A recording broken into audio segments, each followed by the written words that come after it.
পার্বত্যাঞ্চলে অবরোধের পাশাপাশি রাঙামাটিতে চলছে অনির্দিষ্টকালের পরিবহন ধর্মঘট। আটকা পর্যটকরা মতবিনিময়ের জন্য গেছেন সরকারের ৩ উপদেষ্টা। চাঁদপুরে বাজারে নিয়ন্ত্রণ নিয়ে দুপক্ষের সংঘাতের পর থমথমে এলাকা, জোরদার নিরাপত্তা। আহত ৩০ জন চিকিৎসাধীন। নাটোরের সিংড়ায় সম্পদের পাহাড়, সাবেক তথ্য প্রযুক্তি প্রতিমন্ত্রী পলকের স্ত্রী সহ স্বজনরাও কোটিপতি, অনুসন্ধান চলছে দুর্নীতির। সরকার পতনের পর জানতে পারলাম যে উনি ৪১,০০০ কোটি টাকার মালিক হয়েছেন। ছাত্রলীগ এবং যুবলীগ বাহিনীকে ক্যাডার এবং সন্ত্রাসীতে রূপান্তরিত করে শত শত কোটি টাকা হাতিয়ে নিয়েছে। রাজনৈতিক পট পরিবর্তনের পর সীমান্তে কঠোর অবস্থানে বিজিবি, বাড়ানো হয়েছে গোয়েন্দা নজরদারি, সম্পৃক্ত করা হয়েছে স্থানীয়দের। আমরা সর্বদা চেষ্টা করে যাচ্ছি যে সীমান্তের আমাদের জন্য দায়িত্বপ্রাপ্ত যে ৮ কিলোমিটার এর মধ্য দিয়ে কোনো অবৈধ অনুপ্রবেশ অথবা অবৈধভাবে কেউ সীমান্ত পার হয়ে যেন ভারতের মধ্যে প্রবেশ না করতে পারে।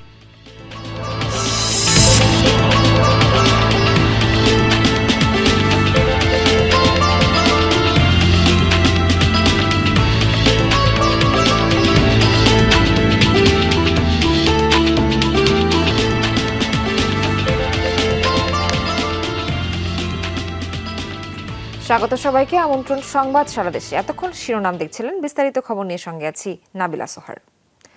৩ পার্বত্য জেলায় জুম ছাত্র জনতার ব্যানারে চলছে ৭২ ঘন্টার সড়ক ও নৌপথ অবরোধ। পাশাপাশি রাঙামাটিতে অনির্দিষ্টকালের পরিবহন ধর্মঘট চলছে। সেই সাথে ৭২ ঘন্টা অবরোধের সমর্থন দিয়েছে ইউপিডিএফ সহ ৪ সংগঠন।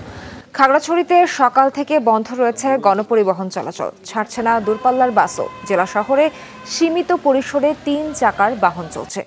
দীঘিনালা সড়কের বিভিন্ন স্থানে অবরোধের সমর্থনে পিকেটিং করছে বিক্ষোভকারীরা। আটকা পড়েছে সাজেক বেড়াতে যাওয়া পর্যটকরা। শুক্রবার রাতে প্রত্যাহার হয়েছে ১৪৪ ধারা। বিভিন্ন এলাকায় জনমনে স্বস্তি ফেরাতে যৌথভাবে কাজ করছে শান্তি সম্প্রীতি কমিটি।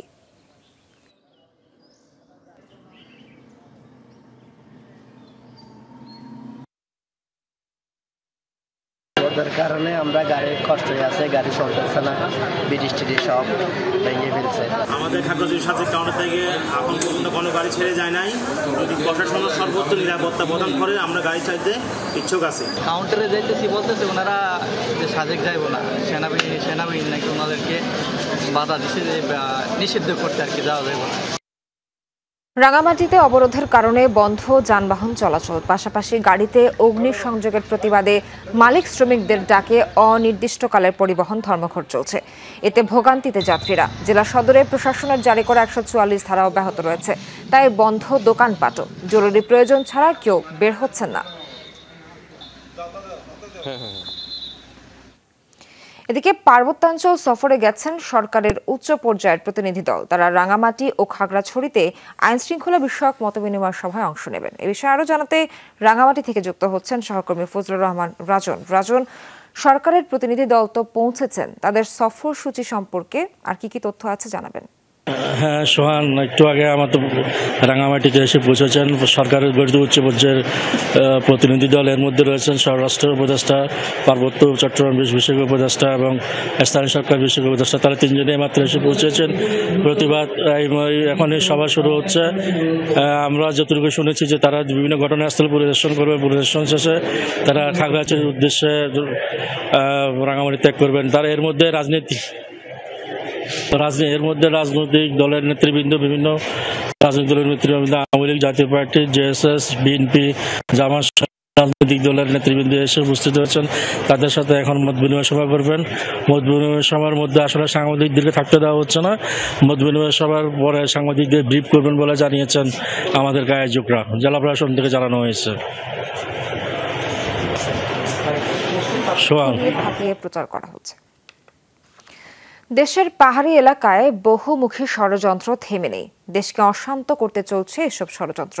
ফেনীতে এসব কথা বলেন তথ্য প্রযুক্তি উপদেষ্টা মোহাম্মদ নাহিদ ইসলাম। সকালে ফেনীর ছাগল নাইয়ার রাধানগরের দক্ষিণ আন্ধারমানিক এলাকায় বন্যা দুর্গত এলাকা পরিদর্শন করেন উপদেষ্টা। তিনি জানান, পার্বত্য চট্টগ্রামে সরকারিভাবে ইন্টারনেট বন্ধ করার কোনো ঘটনা ঘটেনি।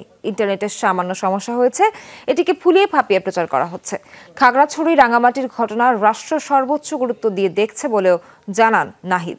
ফেনীর বন্যা পরিস্থিতি নিয়ে তিনি বলেন, পুনর্বাসন কার্যক্রম চলমান রয়েছে। বন্যায় গৃহহীনদের ঘর দেওয়ারও প্রত্যয় জানান উপদেষ্টা। জেলার ফুলগাজীর জগৎপুরেও বন্যা দুর্গত এলাকা পরিদর্শন করেন তিনি। এ সময় ফেনী জেলা প্রশাসক ও পুলিশ সুপার উপদেষ্টার সঙ্গে ছিলেন। পার্বত্য চট্টগ্রাম বা কোথাও সরকারিভাবে ইন্টারনেট বন্ধ করা হয়নি এবং বন্ধ করার প্রশ্নই আসে না।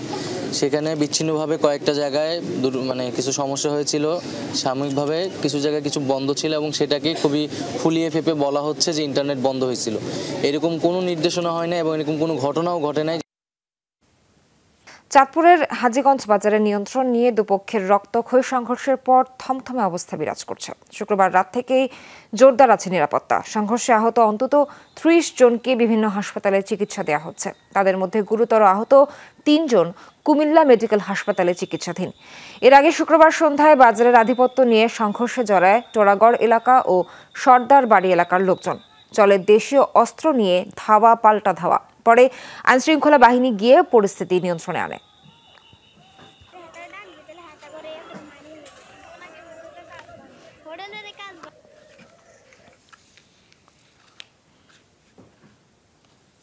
এ বিষয়ে আরো জানাতে চাঁদপুর থেকে যুক্ত হচ্ছেন সহকর্মী কাদের পলাশ। সংঘর্ষের পর কি এখনো এলাকায় থমথমে পরিস্থিতি বিরাজ করছে কিনা জানতে চাই, আর একই সাথে আহত যারা হাসপাতালে চিকিৎসাধীন তাদের কি অবস্থা জানাবেন। সোহার, গতকালকের যে ঘটনা মূলত সন্ধ্যার পরে খুবই খারাপ অবস্থা ছিল। সেই পরিস্থিতি আসলে সামাল দেওয়ার জন্য সেনাবাহিনী এবং পুলিশ কাজ করেছিল। রাত 12:30টার দিকে পরিস্থিতি স্বাভাবিক হয়। এর মধ্যে কিন্তু নানান ধরনের খবর আমরা শুনতে পাই যে 10 জন মারা গেছে, 5 জন মারা গেছে, 6 জন মারা গেছে। আসলে এর সত্যতা কিন্তু আমরা কোনোভাবেই পাইনি। সর্বশেষ আমি আজকেও কিছুক্ষণ আগে আমি থানার যে ভারপ্রাপ্ত কর্মকর্তা আছেন তার সাথে কথা বলেছি। দলীয়ভাবে শীর্ষ পর্যায়ের বিএনপি যেসব নেতাকর্মী আছে তাদের সাথে কথা বলেছি। মৃত্যুর বিষয়ে কোনো ধরনের সুনির্দিষ্ট তথ্য আমরা এখনো পাইনি। তবে গুরুতর আহত আছেন যারা, তারা চিকিৎসাধীন আছেন। তাদের আসলে অনেকেই মুমূর্ষু অবস্থায় আছে। আর এমনিতে যারা আহত আছেন তাদের মাত্র 10-12 জন সরকারি যে হসপিটাল আছে, উপজেলা স্বাস্থ্য কমপ্লেক্স, সেখানে চিকিৎসা নিয়েছেন। বাকিরা বেসরকারি যেসব স্বাস্থ্য কেন্দ্রগুলো আছে বা হসপিটালগুলো আছে সেখানে চিকিৎসা নিয়েছেন। যাদের অবস্থা খুবই মুমূর্ষু তাদেরকে কুমিল্লা এবং ঢাকা, চাঁদপুরে রেফার করা হয়েছে। আর এখানে মূলত যে ঘটনাটি ঘটেছে এটা স্থানীয়ভাবে ঘটিয়েছে, অর্থাৎ এই যে অরাজকতা সৃষ্টি করেছে। এবং সবশেষ আমরা জেনেছি যে জেলা আওয়ামী লীগের বিএনপির যে সভাপতি আছেন তার মাধ্যমে আমরা জানতে পেরেছি যে ইতিমধ্যে হাজীগঞ্জ উপজেলা এবং পৌর বিএনপির কমিটি বিলুপ্ত ঘোষণা করেছে এবং নতুন করে কমিটি দিবে। শুধু তাই নয়, ছাত্রদল এবং অন্যান্য যে যুবদল যে সহযোগী সংগঠনগুলো আছে সেসব সংগঠনেরও কিন্তু কমিটি ইতিমধ্যে বাতিল করা হয়েছে। অর্থাৎ নতুনভাবে কমিটি দেওয়া হবে। যে কোনোভাবেই হোক, এই হাজীগঞ্জ চাঁদপুরের কিন্তু বাণিজ্য কেন্দ্র বলা হয়। সেই জায়গাটাতে এই বিশৃঙ্খলা কোনোভাবেই সাধারণ মানুষ মানতে পারছেন এবং মানুষ কিন্তু এক প্রকার আতঙ্কগ্রস্ত। এই বিএনপির আধিপত্য কেন্দ্র করে যেই দফায় দফায় বেশ কয়েকদিনই এই ধরনের ঘটনাগুলো ঘটছে এবং এটাকে সামাল দেওয়ার জন্য দলীয়ভাবে যাতে ভূমিকা নেয় সেই দাবিটিও কিন্তু স্থানীয় মানুষজন করছে। সোহার, পলাশ, ধন্যবাদ আপনাকে। বেরিয়ে আসছে সাবেক তথ্য প্রযুক্তি প্রতিমন্ত্রী জুনায়েদ আহমেদ পলকের থলের বেড়াল। আইসিটি খাতে হাজারো কোটি টাকা লোপাটের অভিযোগ তার বিরুদ্ধে। পাশাপাশি নিজ এলাকা নাটোরের সিংড়ায় নামে বেনামে করেছেন বিপুল সম্পত্তি। স্ত্রীসহ স্বজনরাও অঢেল সম্পদের মালিক। অনুসন্ধান চলছে পলকের দুর্নীতির। সিংড়ায় হাইটেক পার্ক চলনবিলের জায়গা ভরাট করে গড়ে তোলা হয়েছে। এটি দেশের একমাত্র এমন অবকাঠামো যা উপজেলা পর্যায়ে নির্মিত। কারণ এলাকাটি সাবেক তথ্য প্রযুক্তি প্রতিমন্ত্রী জুনায়েদ আহমেদ পলকের। ভাবা হয়নি মৎস্য সম্পদের ক্ষতির বিষয়টি। নাটোর জেলাতে হাজার হাজার জায়গা থাকার সত্ত্বেও সিংড়া ছোট্ট একটি চলন বিলের মাঝে অবৈধভাবে হাইটেক পার্ক করে হাজার হাজার কোটি কোটি টাকা আত্মসাৎ করেছে। নাটোর 3 আসনের টানা 4 বারের সংসদ সদস্য ছিলেন পলক। এর মধ্যে 3 বারই সামলেছেন প্রতিমন্ত্রীর দায়িত্ব। ঘনিষ্ঠ ছিলেন শেখ হাসিনার পুত্র সজীব ওয়াজেদ জয়ের। আইসিটি খাতে নিয়েছেন বিলাসী সব প্রকল্প। গড়েছেন Sheikh Russel digital lab, hitech park, IT park সহ নানা স্থাপনা। হাজার কোটি টাকা লোপাটের অভিযোগ পলকের বিরুদ্ধে। সয় সম্পত্তি আসলে না পলকের কাজ কাম করেই খাচ্ছে, তো এখন দেখছি কোটিপতি হয়ে গেছে। 14 লক্ষ টাকা ঋণ নিয়ে শুরু করেছিলেন। আমরা সরকার পতনের পর জানতে পারলাম যে উনি 41,000 কোটি টাকার মালিক হয়েছেন। ঠিকাদারি দিয়ে কর্মজীবন শুরু, ছিলেন আইনজীবীও। 2008 সালে প্রথম নির্বাচনে অংশ নেন পলক। তখন হলফনামায় ব্যাংকে 20,000 আর স্ত্রীর নামে 10,000 টাকার তথ্য দিয়েছিলেন তিনি। এখন নামে বেনামে কয়েক হাজার কোটি টাকার সম্পদের মালিক পলক উঠেছে এমন অভিযোগ। বালুমহল, জলমহল সহ বিভিন্ন দুর্নীতির আশ্রয় নিয়েছে। মন্ত্রী থাকাকালীন এতগুলা সম্পদ সে করেছে, মানুষ অবাক হয়ে গেছে। পলকের স্ত্রী আরিফা জেসমিন কণিকা পেশায় একজন স্কুল শিক্ষক হয়েও তিনিও বিপুল সম্পদের মালিক। আত্মীয় স্বজনরাও কোটিপতি। শুধু টিউশনই করে সে 27টি ফ্ল্যাটের মালিক এবং আমেরিকা, কানাডা সহ তার ফ্ল্যাট আছে। আরিফা জেসমিন কণিকা তার ছাত্রলীগ এবং যুবলীগ বাহিনীকে ক্যাডার এবং সন্ত্রাসীতে রূপান্তরিত করে শত শত কোটি টাকা হাতিয়ে নিয়েছে। আত্মীয়করণের মাধ্যমে তার শ্যালক লুৎফুল হাবিব রুবেল সে তার এলাকাতে অনেক অবৈধ সম্পদের মালিক হয়েছে। পলক কণিকা দম্পতি সহ তাদের ব্যবসা প্রতিষ্ঠানের ব্যাংক হিসাব স্থগিত করা হয়েছে। আইসিটি খাতে পলকের 15 বছরের দুর্নীতির অনুসন্ধানে নেমেছে তদন্ত কমিটি। রাষ্ট্রের সম্পদ তথা জনগণেরই সম্পদ অবৈধভাবে দুর্নীতি করে এত বিপুল পরিমাণের অর্থ উনি এই রাষ্ট্রের লুটপাট করেছেন, এটির সুষ্ঠু তদন্ত সাপেক্ষে আমি বিচার দাবি করি। সোশ্যাল মিডিয়ায় সরব উপস্থিতি, মুখে মিষ্টি কথা সহ আরও নানা কর্মকাণ্ডে বেশ আলোচিত এক নাম পলক। গত 5 আগস্ট পালানোর সময় শাহজালাল আন্তর্জাতিক বিমানবন্দর থেকে সাবেক এই প্রতিমন্ত্রী গ্রেফতার হন। ওবায়দুর রহমান, যমুনা নিউজ। রাজনৈতিক পট পরিবর্তনের পর দেশ ছেড়ে পালাচ্ছেন অনেকে। পালানোর সময় সীমান্ত এলাকায় ধরাও পড়ছেন নামি দামি অনেকে। অবস্থা বিবেচনায় অবৈধভাবে সীমান্ত অতিক্রম এবং সীমান্তে অপরাধ রোধে দেশের সব সীমানায় নিরাপত্তা জোরদার করেছে সরকার। 31 আগস্ট থেকে রীতিমতো ঘোষণা দিয়ে মাঠে নেমেছে সীমান্ত রক্ষাকারী বাহিনী বিজিবি। দিন ও রাতে কিভাবে সীমান্ত নিরাপত্তায় কাজ করছে বিজিবি তা সরেজমিনে দেখার চেষ্টা করেছে যমুনা টিভি। হোসেন শাহিদের প্রতিবেদন, ছবি তুলেছেন দিলওয়ার হোসেন। গারো পাহাড়ের পাদদেশে ময়মনসিংহ বিভাগের বাংলাদেশ ভারত সীমান্ত অঞ্চল। ধোবাউড়া থেকে হালুয়াঘাট হয়ে শেরপুরের নাকুগাঁও পর্যন্ত প্রায় 80 কিলোমিটার এলাকায় বিস্তৃত এটি। পাহাড়ি এলাকার সীমান্তে বিভিন্ন জায়গায় নেই কাঁটাতারের বেড়া। আবার এমনও সড়ক আছে যা কাঁটাতারের বাইরে বাংলাদেশের সীমান্ত ঘেঁষে। দেখে বোঝার উপায় নেই সড়কটি যে ভারতের। এটা তো মনে করো রাস্তা জন যাইতে পারে, ইন্ডিয়ায় গেলে মনে করো লোকজন যাওয়া হলে আর মানে ফেন্সিং বেড়াই লাগে না আর কি, অর্থাৎ কিন্তু ইন্ডিয়া এমনি যাওয়ার মতন যাওয়া যায় হিসাবে, কিন্তু এদিকে এই রাস্তা হলে ফেন্সিংয়ের বাইরে।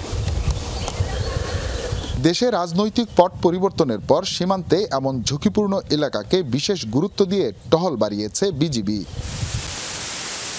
দেখে মনে হবে কোথাও কেউ নেই, কিন্তু ঝোপঝাড়ের আড়ালে সীমান্ত রক্ষায় এমন শক্ত নজরদারি। কথা বলে জানা যায় প্রকাশ্যে টহলের পাশাপাশি নানা কায়দায় সীমান্ত এলাকায় নিরাপত্তা ব্যবস্থা জোরদার করা হয়েছে। আমাদের সামনে দিয়ে কোনো ধরনের অপরাধ যাতে সংগঠিত না হয় সে ব্যাপারে আমরা তৎপর। সীমান্তে অপরাধ ঠেকাতে ও ভিন্ন এলাকার মানুষের চলাচল পর্যবেক্ষণে স্থানীয়দের সম্পৃক্ত করা হয়েছে। এলাকায় এলাকায় রীতিমতো সভা করে স্থানীয়দের সতর্ক করছে বিজিবি। আমরা বাড়ি সীমান্তরে যদি আমরা কোনো রকম দেখি যে অচেনা অজানা মানুষ, তাহলে আমরা খবর জানাই। অপরিচিত লোক দেখলে হয় নিজের আটকে থানায় দিবে, আর তাৎক্ষণিক বিডিআরে তারা কল করবে। সীমান্ত রক্ষায় রুটিন কাজের পাশাপাশি বাড়ানো হয়েছে গোয়েন্দা নজরদারি। বিশেষ করে সীমান্তের 8 কিলোমিটারের ভেতরে সকল এলাকাকে নজরদারির মধ্যে আনা হয়েছে বলে জানিয়েছেন বিজিবির এই কর্মকর্তা। বিওপিতে আমাদের আগের থেকে জনবল বৃদ্ধি করেছি, আমাদের নিরাপত্তা ব্যবস্থা বৃদ্ধি হয়েছে, সাথে সাথে আমাদের গোয়েন্দা তৎপরতা বৃদ্ধি করেছি। আমরা সর্বদা চেষ্টা করে যাচ্ছি যে সীমান্তের আমাদের জন্য দায়িত্বপ্রাপ্ত যে 8 কিলোমিটার এর মধ্যে দিয়ে কোনো অবৈধ অনুপ্রবেশ অথবা অবৈধভাবে কেউ সীমান্ত পার হয়ে যেন ভারতের মধ্যে প্রবেশ না করতে পারে। সম্প্রতি রাজনৈতিক পট পরিবর্তনের পর থেকেই দেশের বিভিন্ন সীমান্ত দিয়ে ভারতে পালানোর চেষ্টা করছেন অনেকে। আবার দেশের আইন শৃঙ্খলা পরিস্থিতির বর্তমান অবস্থায় সীমান্তে চোরাচালান ও অপরাধ ঠেকাতে রাতভর চলছে এমন তল্লাশি অভিযান। একটি চক্র এই ধরনের লোক যারা সীমান্তে আসেন এই এলাকার নয়, তাদেরকে আটকে নানা ধরনের সুযোগ সুবিধা আদায় করে নিতে চান, পাশাপাশি আশ্বাস দেন নানান সুযোগ সুবিধা দেয়ার। এই ধরনের তৎপরতা রুখতে বিজিবি তৎপর রয়েছে, বলছেন তাদের রাতের যে টহল সেটি আরও বাড়ানো হয়েছে, নিশ্চিত করা হয়েছে নিরাপত্তা ব্যবস্থা। হুসাইন শাহিদ, যমুনা নিউজ, ময়মনসিংহ। অবৈধভাবে ভারতে পাচারের সময় সুনামগঞ্জ সীমান্ত থেকে 885 কেজি ইলিশ জব্দ করেছে বিজিবি। ভোরে বাংলাবাজার সীমান্ত এলাকায় বিশেষ অভিযান পরিচালনা করে 48 বিজিবি ও সিলেটের টহল দল। এ সময় তারা 885 কেজি ইলিশ মাছ জব্দ করে, যার আনুমানিক মূল্য 22,12,500 টাকা।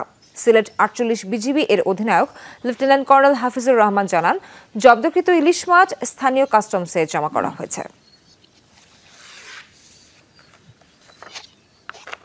দর্শক, এই ছিল সংবাদ সারা দেশের এখনকার আয়োজনে। সাথে থাকার জন্য ধন্যবাদ।